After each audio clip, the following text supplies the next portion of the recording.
Jésus et la femme samaritaine. Jean chapitre 4, versets 1 à 42.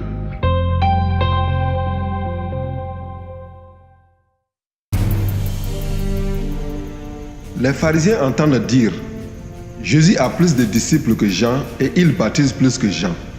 Mais en fait, Jésus ne baptise personne. Seuls ses disciples baptisent. Quand Jésus apprend ce qu'on raconte, il quitte la Judée et il retourne en Galilée. Pour cela, il doit traverser la Samarie.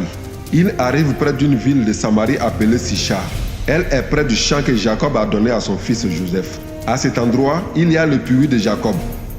Jésus est fatigué par le voyage et il s'assoit au bord du puits. Il est à peu près midi. Une femme de Samarie vient chercher de l'eau. Jésus lui dit: Donne-moi à boire. Ses disciples sont allés à la ville pour acheter à manger. La femme samaritaine dit à Jésus: Comment?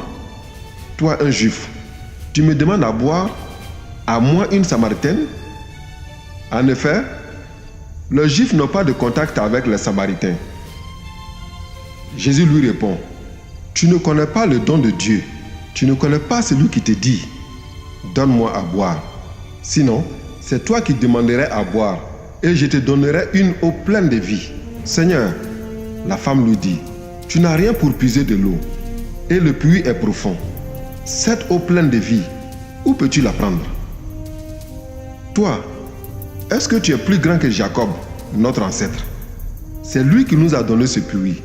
Et lui-même, avec ses fils et ses bêtes, il a bu l'eau de ce puits. Jésus lui répond: Si quelqu'un boit de cette eau, il aura encore soif. Mais s'il boit l'eau que je lui donnerai, il n'aura plus jamais soif. Au contraire, l'eau que je lui donnerai deviendra en lui une source, et cette source donne la vie avec Dieu pour toujours. La femme lui dit: Seigneur, donne-moi cette eau, alors je n'aurai plus soif et je n'aurai plus besoin de venir puiser de l'eau ici. Jésus lui dit: Va appeler ton mari et reviens ici. La femme lui répond: Je n'ai pas de mari. Jésus lui dit: Tu as raison de dire: Je n'ai pas de mari. En effet, tu as eu 5 maris, et l'homme que tu as maintenant, ce n'est pas ton mari. Tu as dit la vérité. Alors la femme lui dit: Seigneur, tu es un prophète, je le vois. Nos ancêtres samaritains ont adoré Dieu sur cette montagne. Et vous, les Juifs, vous dites: le lieu où il faut adorer, c'est Jérusalem. Jésus lui répond: Crois-moi, le moment arrive où vous n'irez plus sur cette montagne, ni à Jérusalem pour adorer le Père. Vous, les Samaritains, vous adorez ce que vous ne connaissez pas. Nous, les Juifs, nous adorons ce que nous connaissons. En effet, le salut que Dieu donne vient des Juifs. Mais le moment arrive, et c'est maintenant, où Dieu donne son esprit. Alors, ceux qui adorent vraiment le Père vont l'adorer avec l'aide de l'Esprit Saint et comme le Fils l'a montré. Oui, le Père cherche des gens qui l'adorent de cette façon. Ils doivent l'adorer avec l'aide de l'Esprit Saint et comme le Fils l'a montré. La femme dit à Jésus: Je sais que le Messie va venir. C'est lui qu'on appelle Christ. Quand il viendra, il nous expliquera tout. Jésus lui répond: Le Christ, c'est moi qui te parle. À ce moment-là, ses disciples reviennent. Ils sont étonnés parce que Jésus parle avec une femme. Pourtant, personne ne lui demande: Qu'est-ce que tu veux? Ou pourquoi est-ce que tu parles avec elle? Alors la femme laisse son récipient à cet endroit. Elle part à la ville et elle dit aux gens: Venez voir, j'ai rencontré un homme qui m'a dit tout ce que j'ai fait. C'est peut-être le Messie. Les gens sortent de la ville et ils viennent voir Jésus. Pendant ce temps, les disciples de Jésus insistent: Maître, mange donc.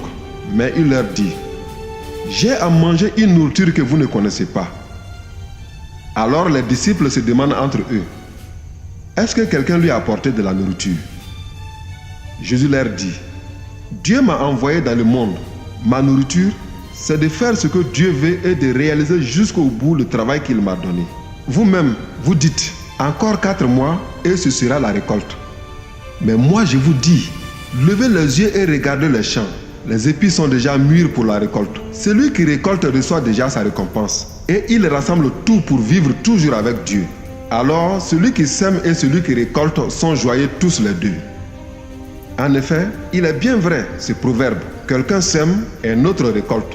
Je vous ai envoyé récolter là où vous n'avez pas travaillé. D'autres ont travaillé et vous profitez de leur fatigue. Beaucoup de Samaritains de la ville de Sychar se mettent à croire en Jésus à cause des paroles de la femme. En effet, elle leur a affirmé « Cet homme m'a dit tout ce que j'ai fait ». Quand les gens arrivent auprès de Jésus, ils lui demandent « Reste chez nous ». Et pendant 2 jours, Jésus reste là. Alors les Samaritains sont encore plus nombreux à croire en lui. Parce que c'est lui-même qui leur parle. Ils disent à la femme « Maintenant, nous ne croyons plus seulement à cause de ce que tu as dit, mais nous l'avons entendu nous-mêmes. Et nous le savons, le Sauveur du monde, c'est vraiment lui. »